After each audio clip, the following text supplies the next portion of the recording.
Fransiskus Xaverius berada di bawah naungan Paroki Penampakan Tuhan Epifanisium yang terletak di Kabupaten Kapuasulu, Kalimantan Barat. Paroki Penampakan Tuhan Sion merupakan hasil pemekaran dari Paroki Hati Santa Perawan Maria tak bernoda putus iman. Berdasarkan Dekret No. 1907 pada tanggal 24 Agustus 1979 yang dikeluarkan oleh Monsinyur Ishak Doera. Dalam dekret tersebut, Monsinyur Ishak Doera memekarkan paroki-paroki dari 7 menjadi 34 paroki. Pastor Jean Sobral Omi menjadi pastor paroki pertama di sini.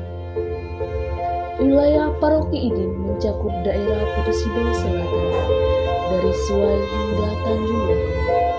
Di sepanjang hulu Sungai Kapuas, catatan turnai paroki Bika dan Putusibau sebelum tahun 1948. Namun berdasarkan kunjungan Pastor Fulgentius yang saat itu menjadi pastor paroki Sinta ke Bika pada 23 Oktober 1932, dan karena perahu motor Bika rusak, rombongannya harus mendayung menuju Melawi pada 25 Oktober 1932. Nama Santo Fransiskus Xaverius sebagai pelindung gereja di Melawi sangat erat kaitannya dengan semangat misi yang dibawa oleh Santo ini.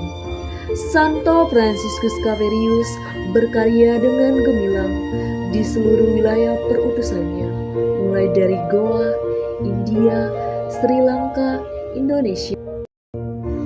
Sebelum misionaris tiba di Melawi, perjalanan panjang pewartaan Injil di Kalimantan Barat telah berlangsung berabad-abad. Berdasarkan laporan Balki Perugia kepada kerajaan di Roma dalam publikasi Gazzetta Domes pada bulan April dan Mei 1602. Pada tahun 1602 telah masuk misionaris ke Kalimantan Barat. Meskipun mengalami kegagalan karena mendapat penolakan dari penguasa dan masyarakat setempat, Gereja Fransiskus Xaverius merupakan bagian integral dari sejarah misi Katolik di wilayah pedalaman Kalimantan Barat, khususnya di bawah naungan Paroki Penampakan Tuhan Sion, Keuskupan Sintang.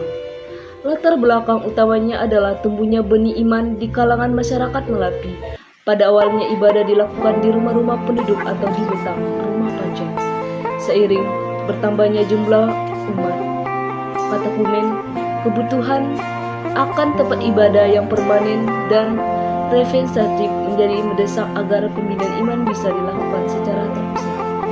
Salah satu ciri khas latar belakang pembangunan gereja di wilayah ini adalah kuatnya unsur gotong royong masyarakat lokal menyumbangkan tenaga, material kayu, dan lahan, sementara pihak keuskupan atau paroki membantu dalam hal pendanaan arsitektural dan perlengkapan liturgis.